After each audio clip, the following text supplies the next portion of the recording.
நம்ம கையில் ஒரு ஊடகம் இருக்குது. இப்போ நீங்கள் சொல்லுவது போல் நீங்கள் ஒரு தொடர் சொன்னீங்க. இப்போ அந்த தொடரை போடுவதற்கு போல திராவிட இயக்க வரலாற்று தொடரை எடுக்கலாம் இல்லையா? உங்ககிட்ட எல்லா விதமான பொருளாதார பின்புலமும் இருக்குது. நீங்கள் அதை எடுத்து போடுறதை விட்டு இப்படி இதை எடுத்து போகிறது என்ன புதுசாக? இது ஏற்கனவே தூர்தர்ஷனில் போட்டு முடித்தது என்ன? அப்போவே வீட்டில் காலையில் எழுந்திரிச்ச உடனே சாம்பிராணி புகை ஊதுபத்திலாம் பொருத்தி எல்லாம் பார்த்துக்கிட்டு இருந்தது என்ன? இதென்ன புதுசாக கொண்டு வர்றீங்க? அப்படி கொண்டு வரப்பட்டு தான் இந்த அரசியல் வடநாட்டில் முழுக்க முழுக்க திணிக்கப்பட்டது. அன்றைக்கு காங்கிரஸ் ஆட்சி தான் இருந்தது. நல்லா இந்த கோயிலை நிறுவுவதற்காக ஒரு சமூகத்தை குற்ற சமூகமாக மாற்றி நிறுத்தினாங்களோ அந்த தொடரை கொண்டு வந்து நீங்கள் போடுவீங்கன்னா உங்களுக்கு அரசியல் புரிதல் இல்லைன்னு அர்த்தம். நீங்கள் சன் டிவிக்காரங்கிட்ட தான் இவர் பேசணும். அது தனியார் நிறுவனம். சன் டிவி வந்து ஒரு தொலைக்காட்சியை நடத்திட்டு இருக்காங்கன்னா அது அவங்க லாபம் எது வருதோ அதில் தான் வந்து பண்ணுவாங்க. எந்த படத்தில் வந்து இப்போ ஒரு சினிமா துறையில் சார்ந்த ஆள் நானும், அதனால் அமீர் சினிமா துறையிலே உள்ள ஆளுங்கிறனால அந்த லாஜிக் படி பேசுவோமே. அமீர் நடித்து வந்திருக்கக்கூடிய படம் இப்போ சமீபத்தில் ஒரு படம் ஏதோ தமிழன், என்ன தமிழன் அது? உயிர் தமிழுக்கு. உயிர் தமிழுக்கு உன் பேரை தமிழில் மாத்துறாஜா. அப்புறம் வந்து இந்த தமிழுக்கு உயிரை விடுறதெல்லாம் அப்புறம் ரெண்டாவது வச்சுக்கலாம். இவ்வளோதான் தமிழ் பற்று. அமீருக்கு பேர் தமிழ் கிடையாது, பொண்டாட்டிக்கு பேர் தமிழ் கிடையாது, பிள்ளைகளுக்கு பேர் தமிழ் கிடையாது, வச்சிருக்க நிறுவனத்துக்கு பேர் தமிழ் கிடையாது, எதுவுமே தமிழ் கிடையாம வச்சுக்கிட்டு இந்த யோக்கியம் வந்து நம்ம பாடம் நடத்துவோம் உயிர் தமிழுக்கு அப்படி இப்படின்னு சொல்லுவோம். நம்ம இதை ஏற்றுக்கணும். சரி, இப்போ வந்து விஷயத்துக்கு வர இவர் வந்து இந்த படம் எடுத்திருக்காரு. இந்த படத்தை வந்து சன் பிக்சர்ஸில் வாங்க சொல்லுங்க, வாங்க மாட்டாங்க, ஓடாது. இதை வந்து ரெட் ஜெயின்ட்ல வாங்க சொல்லுங்க, வாங்க மாட்டாங்க, ஓடாது. சரி, இவரை வச்சு நடிக்கிறதுக்கு ஒரு படத்தை வந்து லைக்காவில் எடுக்க சொல்லுங்களா, ட்ரை பண்ணி அவனும் காரி துப்பி வெளியே அனுப்பின ஆளு தான் இவர். அதனால தான் வந்து லைக்காவை இழுத்துட்டு நடந்தார். லைக்காவில் வந்து எல்லா பெரிய நிறுவனங்கள்லையும் எல்லா டைரக்டரும் எல்லா இதுவும் மோதத்தான் செய்வாங்க. அதே மாதிரி மோதும்போது வந்து இவருக்கெல்லாம் மார்க்கெட் கிடையாது. அமீருக்கு மூஞ்சியை எவன் பார்ப்பான் சொல்லுங்க? ஒரு நடிகனாக திரையில வந்து அமீரை எவனாவது பார்ப்பான? பருத்தி வீரன் ஏதோ வந்து ஒரு அதிர்ஷ்டத்துல அது வந்து கை கொடுத்து நல்ல ஒரு வெற்றி படமா அமைஞ்சது, யாரும் அதை குறை சொல்லலை. அதுக்கு வந்து சிவகுமார் குடும்பம் தான் அதுக்கு வந்து நன்றி சொல்லணும். அதுக்கு சிவகுமார் குடும்பத்துக்கு இந்த ஆளு நன்றி சொல்லணும். இது நன்றி கெட்ட ஆளு அமீர். அதனால அதுல கடைசியில அதுக்கு பிறகு பெரிய வில்லங்கத்தை தான் ஏற்படுத்திட்டு நடந்தார் அந்த டைம்லயே. நான் என்ன கேட்கிறேன்னா, ஒரு திரைப்பட நிறுவனம் இருக்கு அப்படின்னா, ஒரு வெளியீட்டு நிறுவனம் அப்படி இருக்குன்னா, அவங்களுக்கு ஏதோ அரசியல் வாய்ப்புல சூழ்நிலை இருக்கு, அவங்க வாங்கி படத்தை ரிலீஸ் பண்ணிட்டு இருக்காங்க அப்படின்னா, அது அப்படிதான் நடக்குது. திராவிடியா மாடல் அதுக்கு பேரு பண்றாங்க அப்படின்னா, அந்த இடத்துல அவன் லாபகரமா இருந்தா தானே பண்ணுவாங்க. யாரா இருந்தாலும் அப்படித்தானாங்க. ஒரு பொருளை வாங்கி 5 ரூபாய்க்கு வாங்கி 6 ரூபாய்க்கு விற்கிறாங்க அப்படின்னா, 6 ரூபாய்க்கு அது விற்கும் அப்படின்னா தான் வாங்குவாங்க. 5 ரூபாய்க்கு வாங்குற பொருள் 8 ரூபாய்க்கு விற்கணும்னா தாராளமா வாங்குவாங்க. 5 ரூபாய்க்கு வாங்குற பொருள் வந்து ஒரு 10 ரூபாய் 15 ரூபாய்க்கு விற்க முடியும் அப்படின்னு சொன்னா கண்டிப்பா வாங்குவாங்க. ஒரு இளநீ விவசாயிக்கு ஏதோ 20 ரூபா 15 ரூபா தான் கொடுக்குறாங்கன்னு நினைக்கிறேன். சென்னையில 70 ரூபாய்க்கு விற்கிறாங்க. அப்ப அந்த இளநீ வாங்கிட்டு போனா விற்கலாம், வாங்குறாங்க, அவ்வளவுதானே. இவ்வளவுதான் விஷயம். இப்ப நம்ம வந்து வரோம். ராமாயண தொடரை வந்து சன் டிவியில வந்து அவங்க வெளியிடுறாங்கன்னா பார்க்கறதுக்கு மக்கள் தயாரா இருக்காங்க. மக்கள் பார்த்தாங்கன்னா நிறைய விளம்பரங்கள் எல்லாம் போட முடியும். அது மூலமா பல கோடிகள் வந்து சன் டிவிக்கு லாபம் வரும், வியாபாரம். வேற எல்லாம் ஒரு ராமருக்கு மேல பற்றுதல் உள்ள ஆளா? கலாநிதி மாறன், தயாநிதி மாறன், இந்த கும்பல் எல்லாம் ராமருக்கு மேல பெரிய விசுவாசம் உள்ள ஆளா? எத்தனை தடவை ராமர் கோயிலுக்கு போயிட்டு வந்தாங்களா இவங்க எல்லாம்? அது இல்ல, அவங்க தொழில் ரீதியா மக்கள் வந்து இதுல வந்து இதை போட்டா பார்ப்பாங்கன்னு நினைக்கிறாங்க, போடுறாங்க. அமெரிக்காயில என்ன பிரச்சனை வந்து போச்சு? அப்ப அமீர் வந்து என்ன சித்தாந்தத்துல இருக்காருன்னா, இந்த விரோத கருத்துக்களை வச்சுதான் நான் பணம் எடுப்பேன், அதை இந்துக்காரனே பார்க்கணும், பார்த்து எனக்கு பணம் கொடுக்கணும், கொடுக்கலன்னா நீ தமிழன் இல்லைன்னு நான் சொல்லுவேன். அப்படித்தானே? உயிர் தமிழுக்குன்னு ஒரு படத்தை எடுத்து வச்சிருக்காரு. இந்த படத்தை ரிலீஸ் பண்ண போறாரு. கண்டிப்பா இந்துக்காரன் பார்க்க மாட்டான். அடிச்சு சொல்லலாம், எவனும் பார்க்க மாட்டாங்க. பார்க்குற மாதிரி இருந்தா தானே பார்ப்பான்.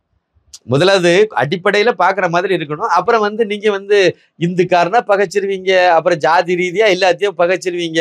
இதுக்கு முன்னாடி இதை தான் செய்தீங்க. அதை தாண்டி ஏதோ ஒரு வகையில அப்படி இப்படி வந்துட்டீங்க. விழிப்புணர்வு கம்மியா இருந்துச்சு, சோசியல் மீடியா இல்ல, எல்லாம் சன் டிவியில வாசிக்கிறதும் அதுலயும் வாசிக்கிறதும் பெரிய தொலைக்காட்சியில சொல்றதுதான் வேத வாக்குங்கிற மாதிரி ஆயிப்போச்சு. அதான் உண்மைன்னு நம்புனாங்க. ஆனா இப்ப அப்படி இல்லைல்ல, எல்லாமே வேற மாதிரி ஒரு ட்ராக்ல வந்துட்டோம். எல்லாத்துக்கும் உண்மை தெரியுது. நீங்க படத்து சம்பந்தப்பட்ட ஒரு நிகழ்ச்சி வச்சாலே தெரியும். அப்படமா மக்களுக்கு போய் உடனே கடைக்கோடி ரசிகனுக்கும் போய் சேர்ந்துருது. படம் பார்க்கணுமா வேண்டாமாங்கிற இடத்துல அந்த இடத்துல அவன் முடிவு பண்ணிடுறான். ஒரு யதார்த்தமான ஒரு உண்மை, ரொம்ப கசப்பான உண்மைதான். ஒரு விஷயம் சொல்றேன், முஸ்லிம்கள் வந்து படம் பார்க்க கூடாதுன்னு சொல்லி அவங்கள போதிக்கிறாங்க. அவங்களுடைய ஜமாத்துல இருந்து எல்லாம் சொல்றதுல வந்து முஸ்லிம்கள் வந்து திரைப்படம் பார்க்கக்கூடாது, அது நம்முடைய மதத்துக்கு எதிரானதுன்னு சொல்லி, மதத்துக்கு எதிரானதா இல்லையாங்கிறது எனக்கு தெரியாது, அவங்க இந்த மாதிரி போதிக்கிறாங்க. முஸ்லீம் நாடுகளில் வந்து சரியத்து சட்டத்தை வந்து பின்பற்ற, அதான் ஈரான் மாதிரியான நாடுகள்ல எல்லாம் கூட. ஆனால் உலக அளவில் வந்து இங்கே தமிழகத்தில் வந்து அந்த ஈரானியன் படத்தை பாருங்க, அந்த ஈரான் நாட்டு படத்தை பாருங்க. இது வந்து இப்படி யதார்த்தமாக எடுத்து இந்த கதையெல்லாம் இங்கே சொல்லிட்டு இருப்பாங்க. ஆனால் அங்கே அவன் வந்து படம் பார்க்கறது தப்புன்னு சொல்லிட்டு இருக்கான். இசை பண்றது தப்புங்கிறான். ஆப்கானிஸ்தானத்தில் இசை கருவிகள் எல்லாம் உடைக்கிறான். இதெல்லாம் பண்ணிட்டு இருக்காங்க. இப்போ நம்ம விஷயத்துக்கு வரும்.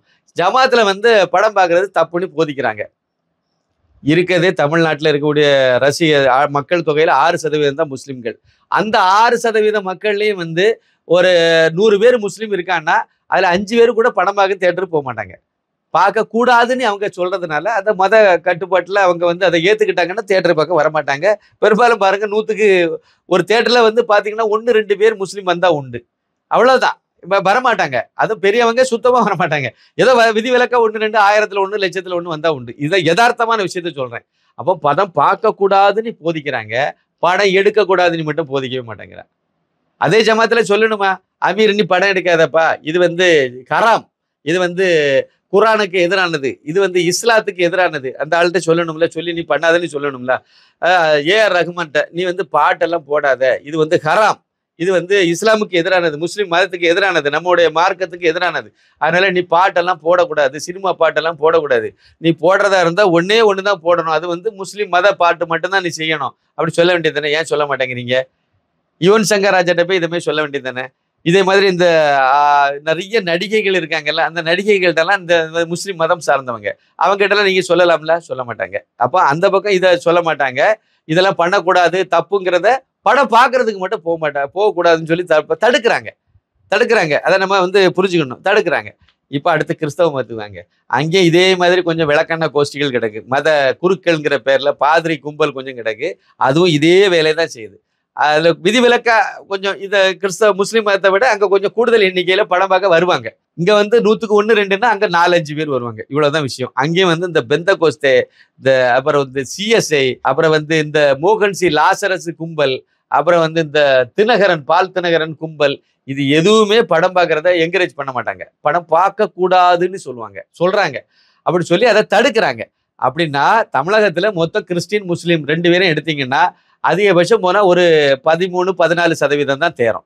அப்ப 100 பேர் ரசிகர்கள் தேட்டருக்கு 100 பேரை மொத்தத்துல மக்களை எடுத்தீங்கன்னா அதுல ஒரு 12-13 பேர் தான் கிறிஸ்டின் முஸ்லீம்கள் இருப்பாங்க.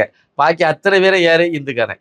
அப்ப 80ல இருந்து 85 பேர், 100க்கு 85 பேர் இருக்கக்கூடிய இந்துக்காரன் தான் தேட்டருக்கு படம் பார்க்க வரணும். இந்த 100க்கு 12 பேர் 13 பேர் இருக்கக்கூடிய கிறிஸ்டின் முஸ்லீமை படம் பார்க்க கூடாதுன்னு தடுத்துடுறீங்க. அப்ப தேட்டருக்கு வரவே அந்த 13-14 பேர்லயே கூட 1-2 பேர் கூட கிடையாது, 0.01 தான் வர்றதுக்கு அந்த ரேஷியோல தான் வர்றதுக்கு வாய்ப்பு இருக்கும். இப்போ 100 பேர் தேட்டர்ல படம் பார்க்க வராம்னா அங்க ஒருத்தன் இங்க ஒருத்தனா கிறிஸ்டின் இருக்கலாம், வந்தா உண்டு வரலன்னா இல்ல முஸ்லீம். இவ்வளவுதான் இடம். நான் என்ன சொல்ல வரேன் தெரியுமா? நீங்க படம் எடுக்கிறவன் முஸ்லீம், படம் எடுப்பது தவறுன்னு சொல்லக்கூடிய நீ படம் எடுக்கிற, படம் தயாரிக்கிறது யாரு? உன்னுடைய படத்தை பொறுத்த வரைக்கும் நீ ஒரு முஸ்லீமாவே வந்து வாச்சிருக்காரு இந்த படத்தை பொறுத்த வரைக்கும். அப்ப பருத்தி வீரன் படத்துல தயாரிப்பாரு அந்த அவரு இந்துக்காரர், இந்து அப்படித்தானே. சிவகுமார் குடும்பம் இந்து, இதுதான் பெரும்பாலும் இருக்கும் லாஜிக். பணம் போட்டு படத்தை தயாரிக்கிறவன் இந்துக்காரன், ஆனா படம் எடுக்க கூடாது, அதை பார்க்க கூடாதுன்னு சொல்ல முஸ்லிம் மதத்தை சார்ந்த அமீர் வந்து டைரக்டரு, இந்த ஈர வெங்காயம் வந்து தேச விரோத கருத்தை சொல்லும், இந்து விரோத கருத்தை சொல்லும். இங்க இதை சொல்றதுன்னா அங்கேயும் சொல்லுவாங்க, இதெல்லாம் சொல்லுவாங்க. சொல்லிட்டு கடைசியில தியேட்டருக்கு கொண்டு போவாங்க. தியேட்டர் நடத்துறதும் பெரும்பாலும் இந்துக்காரனா இருக்கா, 1-2 கிறிஸ்டியனே இருக்காங்க, பெரும்பாலும் இந்துக்காரனா இருக்கா. அந்த தியேட்டர்ல ரிலீஸ் பண்ணுவாங்க. தியேட்டர்ல பணம் பார்க்க வரவே பெரும்பாலும் இந்து தான். 100 பேர் ரசிகர்கள்னு எடுத்து 98 பேர் இந்துக்காரனா தான் இருப்பான். அப்ப இந்து விரோத கருத்தையே எடுத்து அதாவது நம்ம இந்துக்காரன் கையை எடுத்து விரல் எடுத்து இந்துக்காரன் கண்ணை குத்துற மாதிரியான ஒரு வேலைய இவ்வளவு காலமாக அமீர் மாதிரியான, வெற்றிமாறன் மாதிரியான, ரஞ்சித் மாதிரியான கோஷ்டிகள் வந்து செய்துட்டு இருந்துச்சு. இதை இவ்வளவு நாளும் வந்து பெருசா எடுத்துக்கல. கடந்த சில ஆண்டுகளாக இந்த புரிதல் வந்து மக்களுக்கு தெரிய ஆரம்பிச்சுது. நம்ம விரல எடுத்தே நம்மளை குத்துறாண்டா நாய் அப்படிங்கிறத கண்டுபிடிச்சிட்டா. அதனால வந்து தியேட்டருக்கு படம் பார்க்க வர்றது இனிமே கம்மியா தான் இருக்கும். அப்படியே அதுல அவன் என்னதாவது சொல்லியிருக்கான்னு பார்க்கணும், 2 நாள் வெயிட் பண்ணி 4 நாள் வெயிட் பண்ணி இந்த ஆன்லைன்ல வரும், அப்ப நம்ம எடுத்து பார்த்துக்கலாங்கிற அளவுக்கு மக்கள் மனநிலை மாறி போச்சு. சினிமாவே நேசிக்கிறவனும் அப்படித்தான் பார்க்கறான். ஏன்னா இவன் படத்தை நம்ம தியேட்டர்ல போய் பார்க்க கூடாதுன்னு நினைக்கிறாங்க. படத்தை பார்க்கணும். அவன் என்ன திருட்டு என்னெல்லாம் நம்மள திட்டியிருக்கான், என்னென்னலாம் வந்து திருட்டுத்தனம் பண்ணியிருக்காங்கிறத பார்க்கணும். திரையில சொல்லியிருக்காங்கிறத பார்க்கணும். ஆனா காசு கொடுத்து பார்க்கக்கூடாதுங்கிற மைண்ட் செட்டுக்கு வந்துட்டாங்க. இந்த லட்சணத்துல இவர் வந்து போதிக்கிறார். இவர் வந்து சன் டிவில வந்து இதை போடக்கூடாது, வின் டிவில இதை போடக்கூடாது. அங்க வந்து சொன்னது மட்டும் இல்ல. அதாவது ராமாயணம் சீரியல் போட்டதுனால எதுல பொதிகையில போட்டதுனால, தூர்தர்ஷன்ல போட்டதுனால, அப்ப இருந்தது என்ன பாஜக அரசாங்கம் இருந்துச்சு மத்தியில இல்லையா? காங்கிரஸ் அரசாங்கம் தானே இருந்துச்சு. நேர உங்க ஆட்களை சொல்லி போய் போட வேண்டாம்னு சொல்லியிருக்க வேண்டியது தானே. அப்ப காங்கிரஸ் கவர்மெண்ட் தான் இருந்துச்சு. தூர்தர்ஷன்ல போட்டாங்க. இன்னொன்னு நீங்க தூர்தர்ஷனுடைய வரலாறு எடுங்க. வரலாறு எடுத்து பார்த்தீங்கன்னா தூர்தர்ஷனை தூக்கி நிறுத்தின சீரியல்னா ராமாயணமும் மகாபாரதம் தான். அதையும் நம்ம பார்த்துக்கணும். அங்கேயும் ஒரு பாயிண்ட் இருக்கு. அப்ப தூர்தர்ஷனையே தூக்கி நிறுத்தின ஒரு இது, அதுக்கு மிகப்பெரிய ஒரு பேரும் புகழும் கிடைச்சுன்னா அது வந்து ராமாயணம் மகாபாரதம் தான். இதுதானே உண்மை. அதையும் அந்த அந்த பாயிண்ட்லயும் பார்க்கணும். இப்ப இவர் சொல்லக்கூடியது என்னன்னா, வட இந்தியாவில் உள்ளவங்க எல்லாம் ராமர் கோயிலை கட்டி இதெல்லாம் பண்ணனால எல்லாம் வந்து ஒருங்கிணைஞ்சிட்டாங்க. இவருக்கு டயலாக்ல என்னது, அவங்க எல்லாம் கெட்டு போயிட்டாங்களாம். இந்துக்கள் ஒன்று சேர்ந்தா கெட்டு போயிருவாங்க, முஸ்லிம்கள்லாம் ஒன்று சேர்ந்து எங்கேயாவது குண்டு வச்சுட்டு அலைஞ்சா அது நல்லது. அவங்க வந்து பகுத்தறிவு ஆயிட்டாங்க. அப்படித்தானே? இந்த ஆளு இப்படித்தான் சொல்லிட்டு இருக்கான். இப்படித்தான் அவனுடைய கருத்தினுடைய சாராம்சம் தான். நேரே போய் வந்து சன் பிக்சர்ஸுக்கு போங்க, அவங்கள்ட்ட சன் டிவி ஓனரை போய் பாருங்க. அதான் நீங்க தான் எல்லாத்தையும் அந்த குரூப்ல தானே இருக்கீங்க. நேரே போங்க, கலாநிதி மாறினா பாருங்க, தயாநிதி மாறினா பாருங்க, பேசுங்க. நீங்க சொல்லக்கூடிய ஈவே ராமசாமி நாயக்கரை வச்சு சீரியல் எடுங்க, படமே எடுங்க. ஏற்கனவே எடுத்தாச்சு, பல தடவை எடுங்க. அவர் விபச்சார விடுதிக்கு போன கதையிலிருந்து ஆரம்பிக்க படம் நிறைய பேர் பார்ப்பாங்க. எடுத்து நீங்க ஓட்டுங்க, ஓட்டி கொள்கைகள் எல்லாம் கொண்டு போய் சேருங்க. அவ்வளோ எதுக்கு சார் கருணாநிதியுடைய வண்டவாளத்தால் அந்த கருணாநிதியுடைய வாழ்க்கை வரலாறு போய் படம் எடுக்க சொல்லுங்க, எடுத்து அதை போட சொல்லுங்க. சன் பிக்சர்ஸ் மூலமா ரிலீஸ் பண்ண சொல்லுங்க. இல்ல உதயநிதிக்காரு இருக்காரு, அவரை போய் பார்த்து பேசுங்க. பேசி கருணாநிதியினுடைய பூர்வீகம் எப்படி ஆந்திராவில இருந்து அப்படியே ஓங்கோல் பகுதியில இருந்து எப்படி கர்நாடகத்துக்கு இடம்பெயர்ந்தது, அப்புறம் கர்நாடகத்துல இருந்து கஞ்சிக்கு வழி இல்லாம கஷ்டப்பட்டு பிழைப்புக்காக நேரே வந்து எப்படி வந்து தமிழகத்துக்கு வந்தாங்க, இதுல இருந்து கதையை ஸ்டார்ட் பண்ணுங்க. டைட்டில் அதெல்லாம் சொல்லுங்க. சொல்லிட்டு அப்புறம் அதுக்கு பிறகு கள்ள ட்ரெயின்ல ஏறி வந்தார்ல சென்னைக்கு, அதுல இருந்து கதையில வந்து விடுங்க, நல்லா இருக்கும். ஸ்க்ரீன் பிளே சூப்பரா இருக்கும், பார்ப்பாங்க. இதெல்லாம் நீங்க சொல்லுங்க, படத்துல எடுத்து நீங்க இதெல்லாம் போடுங்கன்னு சொல்லுங்க. எவ்வளவு பேர் பார்க்கறான் தியேட்டர்ல வந்து பார்ப்பான்னு பார்ப்போம். கொள்கை தானே சொல்ல போறீங்க, சொல்லுங்க. அவ்வளவுதானே. அதை விட்டுக்கிட்டு எடுத்து எதுக்கு பேட்டி கொடுத்துட்டு அலையணும்ங்கிறத என்னுடைய கருத்து. ஆனா ஒரு விஷயத்த நம்ம புரிஞ்சுக்க முடியுது, இது வந்து பேட்டி இல்ல, கதறல்.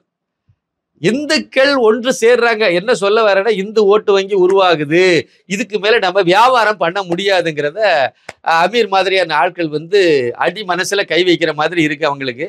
அதனால அடி மடியில கை வைக்கிற மாதிரியான இது இருக்கு. அதனால அவங்க காலில் வெந்நி தண்ணியை காலில் விட்ட மாதிரி துடிக்க ஆரம்பிச்சிருக்காங்க. கண்டிப்பாக இந்த துடிப்பு என்னமோ தொடரதான் செய்யும். இது வந்து இதுக்கு மேல இருக்காது. என்ன தமிழகத்திலையும் பாருங்களேன், இந்த திராவிடியா மாடல் அரசாங்கம் சுத்தமா காலி ஆயிரும் பாருங்க. 2026 தான் அவங்களுடைய கடைசி இலக்கா இருக்கும். அந்த தேர்தல் தான் கடைசியில அவங்கள மொத்தமா கண்ணாம மீட்டிங்க அனுப்பக்கூடிய தேர்தலா அமைய போகுது. அந்த அளவுக்கு நம்ம பார்க்கலாம். அண்ணாமலை ஐபிஎஸ் தான் தமிழகத்துக்கு அடுத்த முதலமைச்சர், அதுல சந்தேகமே கிடையாது. காமராஜர் ஆட்சி மறுபடியும் தமிழகத்துல நடக்கும், நல்ல ஆட்சி நடக்கும். எப்படி மோடி வந்து இந்தியா முழுக்க நல்ல ஆட்சி கொடுக்குறாரோ அதே மாதிரி தமிழகத்தையும் தூக்கி மாத்தணும்ல.